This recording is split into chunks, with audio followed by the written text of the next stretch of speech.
personal Can you choice. elaborate on your investment strategy? Because Yeah. like you mentioned, you bought new construction. Because, for example, a lot of people on the show do really aggressive strategies. Yeah. You know what I mean? Like they'll buy a piece of property and then they'll sever it and then they'll build another house on it, like which is quite active and involved. I imagine buying new construction is mostly signing paperwork. It really is. I mean, I have to be honest, like that was, so I go in phases. That was my favorite phase. It was my Mattamy garden home phase. I was like, I ran the numbers and I was like, okay, let me get this right. If I go in and I get all these great Mattamy units for 230,000, I never thought that they, like, I'm going to be honest with you, I'm in real estate for 23 years. I never thought that they would go 460 in less than 3 years. Like that's a place I never thought it would go. I honestly thought one day I'll get 350 to 380 for these. I did not think in 3 years they would go up to 460.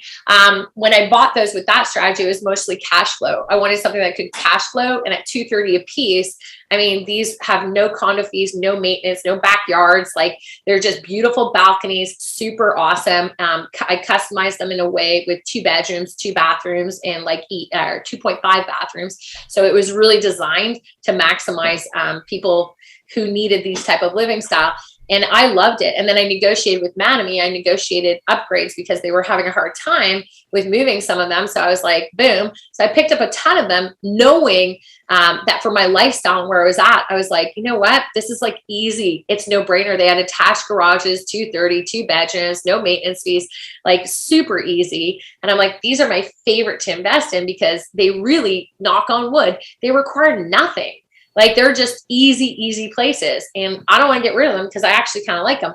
My strategy now though, where I'm getting a little bit more excited is duplex bungalow conversions. I'm obsessed with converting bungalows into duplexes. And that's my new passion right now. And so I've got one that I'm working on right now. And it's just, there's a rush, I guess you could say, with having a bungalow and just looking at it and going, oh, I get like separate entrance and I got this and like the amount of cash flow that I can get on that. I don't want to sell it. I'm just like, I'm obsessed with finding those beautiful old bungalows in those neighborhoods and then duplexing them. I'm having fun with that. And I never thought I would, but I'm having fun with it and I have the right contractor. So everything's working very nicely with that. And it's unbelievable.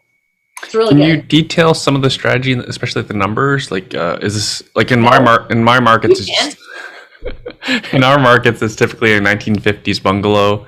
Is it similar for you?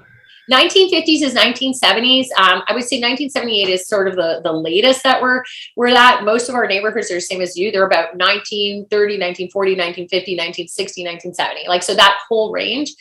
Typically where we found the best opportunities now in the strategy is obviously those areas because of COVID. Like we're looking for the seniors that and unfortunately, in a good way, okay, I used to feel like the reason why I like it now is, if you would have gone 2 years ago, these seniors could go nowhere. They were literally owning these beautiful opportunity bungalows for investors, which I love because you can make 2 rental opportunities for each one, which is amazing. But they were selling them like 2 years ago. They weren't getting top dollar, and yet expenses and cost of living was going up so dramatically that they were stuck.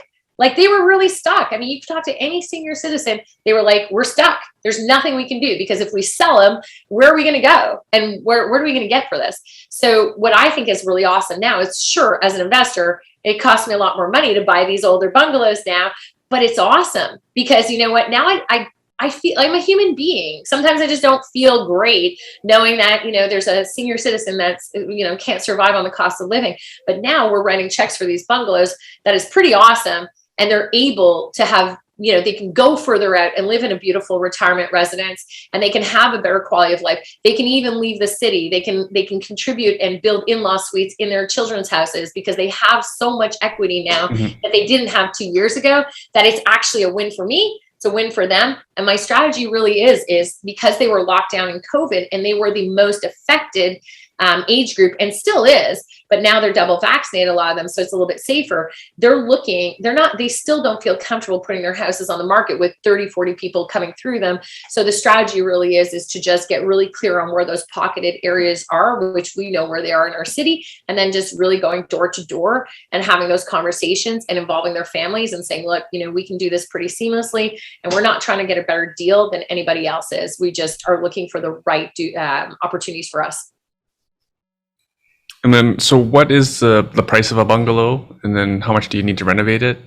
Yeah, so we're spending about $80K per bungalow right now. So, which is excellent. I have a great guy, and most of them, like, you have to have obviously the criteria. I don't want anything that has mold in it. Most of the bungalows that we're getting from, like, this is crazy, but like most of the bungalows, I don't know if you've noticed this, they've been maintained so amazingly. Like, I know in some of the areas in Hamilton, that's not the case. But I will say in our areas that we're targeting, which are the outskirts of the city, but not quite the outskirts, still within the green belts, and we're paying about $500-ish to $550 for some of these, and they only need about $80,000.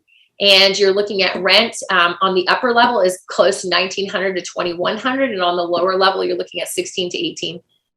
It's big. So you're looking at, you're pushing that $4,000 per month, and it's very, like, you're talking, they come with they're already roof updates.